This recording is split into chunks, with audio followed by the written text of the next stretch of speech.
universities and clinicians across the world.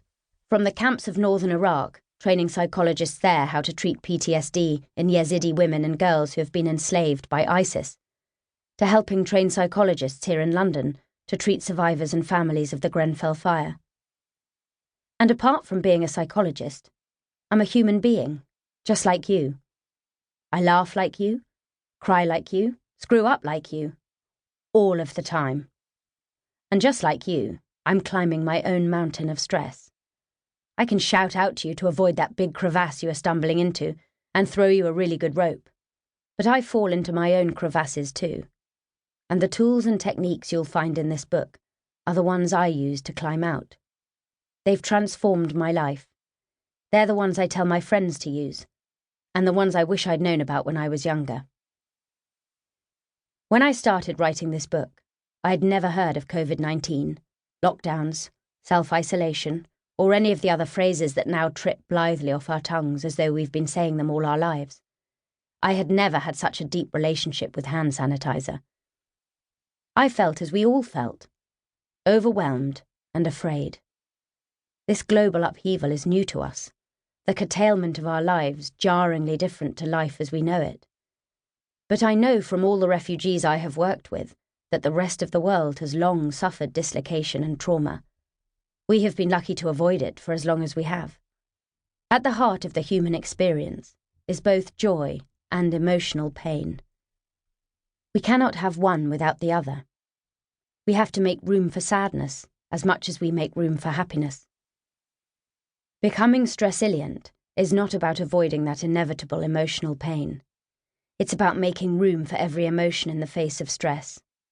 It's about turning towards, not away from your emotions, whether you like them or not. It's about not running away from those feelings anymore. Can you imagine what it would feel like to not have to do that? How liberating would it be to focus on what matters to you instead of being in a tug of war with your painful emotions? What if you could put your energy into the things that would actively make your life rewarding and meaningful? And this is where this book comes in. You picked up this book for a reason. You're intrigued by the possibility of a different way of living. Maybe the life-changing ruptures of the pandemic have asked some questions of you about how you live your life and what you want for your future. Here, you'll find the tools and techniques to help you think better, feel better, and live better. You'll dig deep into what really matters to you and learn to act according to your deepest values.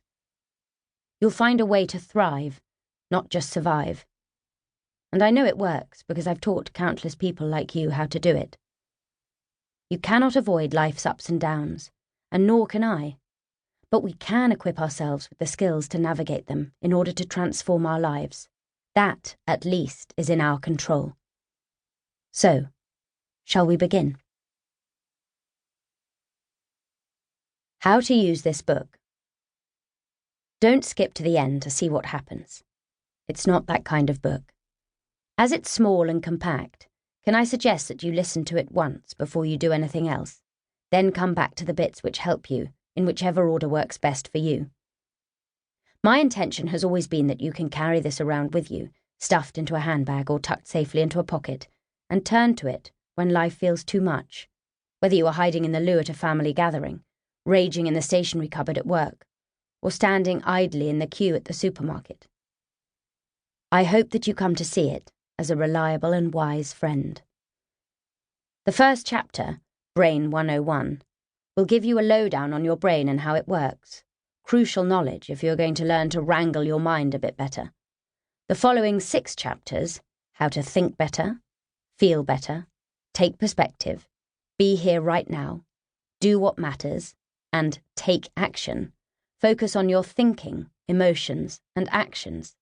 These are the core elements of psychological flexibility. I hope by the end you can mentally touch your toes. I have added the last 2 chapters, How to Be Self-Compassionate and How to Understand Yourself, because many years of treating patients have shown me that these are 2 deeply important ways of cultivating well-being. There are many things I have not focused on here which have a positive impact on stress: sleep, diet, exercise, to name but 3 of the big players. My focus has instead been to